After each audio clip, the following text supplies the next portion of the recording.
नमस्कार दोस्तों, बहुत बहुत स्वागत है आपका अपने यूट्यूब चैनल फ्री स्टडी पर। आज की वीडियो पे हम बात करने वाले हैं औरंगजेब की धार्मिक नीति। ये जो है आपका पार्ट 7 होने वाला है।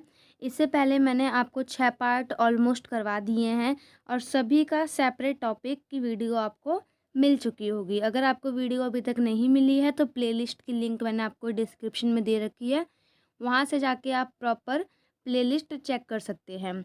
इसके अलावा अगर आपको इस चैप्टर के नोट्स चाहिए या आप हमारे चैनल पे नए हैं तो टेलीग्राम पे हमारा चैनल है फ्री स्टडी के नाम से, फ्री स्टडी DM23। अगर आपको ये नाम नहीं याद रहता है तो इसकी भी लिंक मैंने आपको वीडियो के डिस्क्रिप्शन में प्रोवाइड करवा दी है, वहाँ से जाके आप इजीली हमारे साथ ज्वाइन हो सकते हैं। साथ ही अपने कोई भी डाउट, छोटे बड़े कोई भी डाउट हमसे क्लियर कर सकते हैं।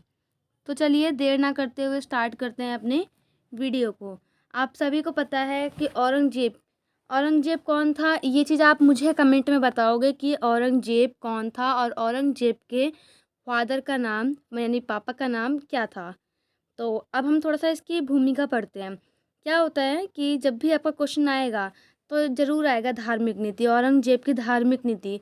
और इसको मैंने कुछ इस टाइप से प्रिपेयर करा है कि आपको पेपर में कैसे लिखना है आपको प्रॉपरली पता लग जाएगा। पहले भूमिका, फिर धार्मिक नीति क्या थी वो, फिर उसके कारण क्या हुए देन वो, और उसके बाद आपको निष्कर्ष लिखना है। तो जैसे आपको फॉर्मेट पेपर में होना चाहिए उस फॉर्मेट के अकॉर्डिंग मैंने आपका यहाँ पे रेडी किया है। तो सबसे पहले हम देखते हैं भूमिका। औरंगजेब कट्टर सुन्नी मुसलमान था। आप सभी को पता है मुसलमान दो वर्ग में होते हैं, सुन्नी और सिया। तो औरंगजेब जो था वो कट्टर सुन्नी मुसलमान था। वह भारत को इस्लामी राज्य बनाना चाहता था। इस उद्देश्य की पूर्ति के लिए उसने गैर मुसलमानों के साथ बड़े अन्याय किए। यानी इस उद्देश्य को पूरा करने के लिए जो लोग मुसलमान नहीं थे, जो सिख थे, पंजाबी थे, उनके साथ बहुत ज़्यादा अन्याय किए। किसने? औरंगजेब ने। इस प्रकार औरंगजेब की धार्मिक नीति पक्षपात एवं असहिष्णुता पर आधारित थी। वह हिंदुओं का विशेष विरोधी था। इस कारण उसकी धार्मिक नीति को हिंदू विरोधी नीति भी कहा जाता है।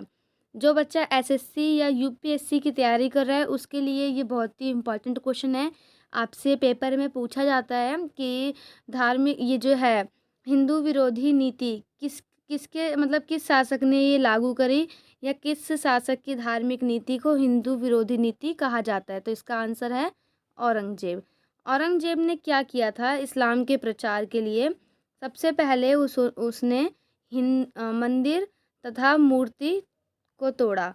यानी जो भी हिंदू, जैसे आपको पता होगा हिंदू लोग कहाँ जाते हैं? मंदिर में जाते हैं, मंदिर और मूर्ति की पूजा करते हैं। तो सबसे पहले उसने हिंदुओं के मंदिर, मूर्तियों को तोड़ना औरंगजेब की शासन नीति का प्रमुख अंग था। यानी उसने मूर्ति तोड़ना स्टार्ट करी, मंदिर को तोड़ना स्टार्ट करा। उसने 1669 में उसने 1669 में यह आदेश जारी किया कि हिंदुओं के सभी मंदिरों को नष्ट कर दिया जाए। इसका परिणाम यह हुआ कि अनेक प्रसिद्ध मंदिर को भूमि सात यानी भूमि में मिला दिया गया। उनके स्थान पर मस्जिदों का निर्माण कराया गया। मंदिरों के अतिरिक्त हिंदू देवी देवताओं की असंख्य मूर्ति को तोड़ा और उन्हें अपमानित किया। तो पहला पॉइंट ये था। सेकंड है कि जजिया कर को दोबारा लगाया गया। आप सभी को पता है कि जब जजिया कर लगाया गया तो उसके बाद अकबर ने जजिया कर हटा दिया था। फिर इन्होंने क्या करा? जजिया कर को दोबारा से लागू किया। थर्ड पॉइंट है आपका हिंदुओं पर सामाजिक प्रतिबंध। यानी जो भी हिंदू होते थे उनके ऊपर सामाजिक प्रतिबंध लगाए। जैसे कि उनके फेस्टिवल वगैरह जो होते हैं, किसके? हिंदुओं के दशहरा, होली, दिवाली, ये त्यौहार मनाने के लिए उनको बिल्कुल मना कर दिया, उन पर रोक लगाई गई। तीर्थ स्थल पर लगने वाले मेले बंद करवा दिए। साथ ही साथ जो हिंदू राजा या हिंदू हाथी घोड़ा पालकी की सवारी करते थे उसको भी बिल्कुल उस पर रोक लगा दी गई। चौथा है आपका बलपूर्वक मुसलमान बनाना। यानी जो गैर मुसलमान लोग थे उनको ज़बरदस्ती, बलपूर्वक यानी ज़बरदस्ती मुसलमान बनाया गया। तो ये था फोर्थ पॉइंट। फिफ्थ है सरकारी नौकरियों में भेदभाव। उन्होंने क्या करा? सरकारी नौकरियों में भेदभाव किया और सरकारी नौकरी में मुसलमानों को रखा, हिंदुओं को हटा दिया या हिंदुओं को काम से निकाल दिया। तो ये था। छठा था चुंगी में भेदभाव। चुंगी जो है एक कर का नाम था, चुंगी कर। जो हिंदू व्यापारी थे उनसे 5% चुंगी कर लिया जाता था और जो मुसलमान थे उनसे बिल्कुल भी चुंगी कर नहीं लिया जाता था। सातवां है आपका हिंदू शिक्षा संस्थानों का विनाश। वही स्कूल वगैरह जो होता है, शिक्षा संस्थान समझते हैं ना आप, जो जहाँ से भी बच्चों को शिक्षा मिलती थी उसका मतलब बिल्कुल ही नष्ट कर दिया। और वहाँ पर क्या किया, शिक्षा संस्थानों में उन्हें धार्मिक शिक्षा देने की स्वतंत्रता नहीं थी। यानी धर्म से रिलेटेड उनको कुछ भी नहीं पढ़ाया जाएगा। पढ़ाया जाएगा तो सिर्फ़ और सिर्फ मोमडन के बारे में, यानी मुसलमान के धर्म के बारे में पढ़ाया जाएगा, हिंदू धर्म के बारे में बिल्कुल भी नहीं पढ़ाया जाएगा। 8वां पॉइंट है सिखों और मराठों पर अत्याचार किया। औरंगजेब ने सिखों एवं मराठों पर अत्याचार किया।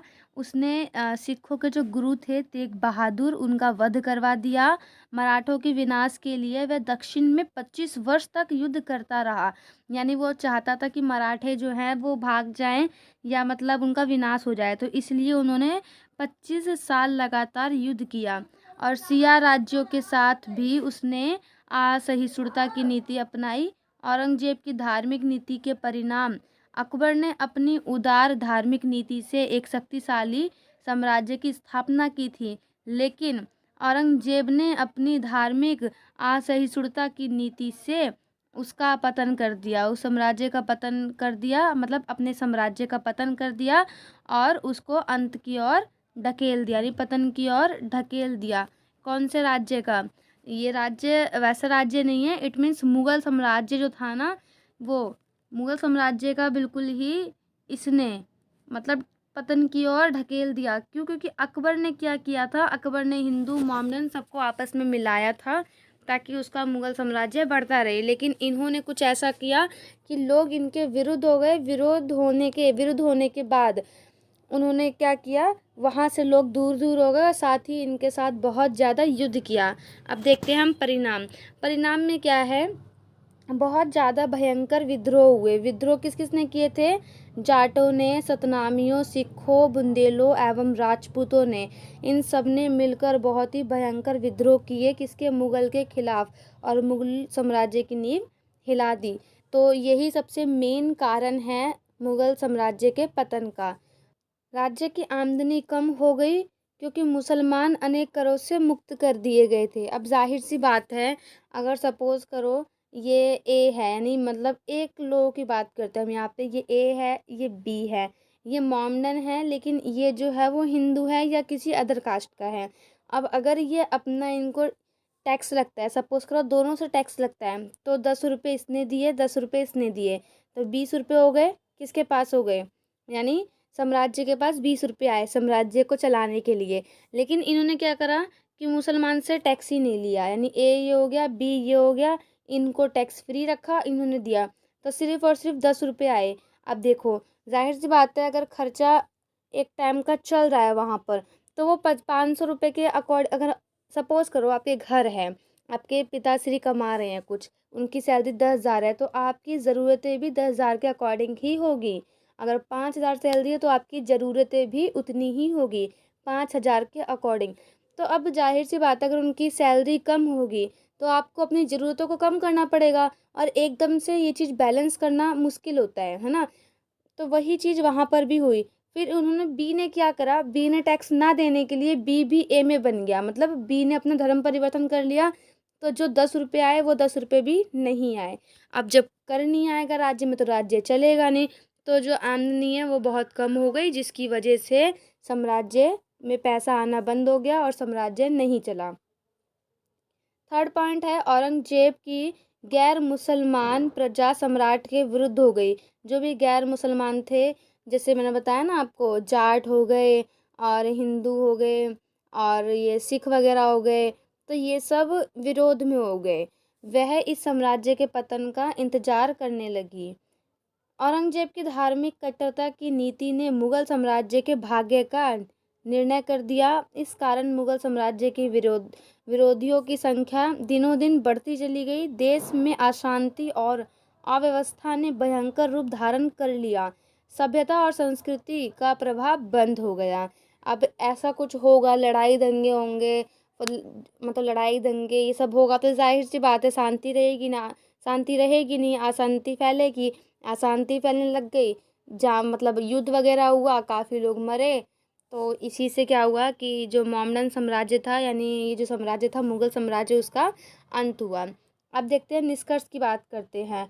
औरंगजेब की धार्मिक नीति ने मुगल साम्राज्य की जड़ें खोखली कर दी। उसकी नीति मुगल साम्राज्य के पतन का प्रमुख कारण थी। उसकी दक्षिण नीति एवं राजपूत नीति भी उसकी धार्मिक नीति से प्रभावित हुई। वास्तव में उसकी कोई भी नीति समाज में हितकर साबित नहीं हुई। हितकर मतलब भलाई के लिए कोई भी नीति उसकी साबित नहीं हुई। अब देखो, अकबर था एक जगह, दूसरी जगह था औरंगजेब। दोनों में कितना डिफरेंस था, है ना।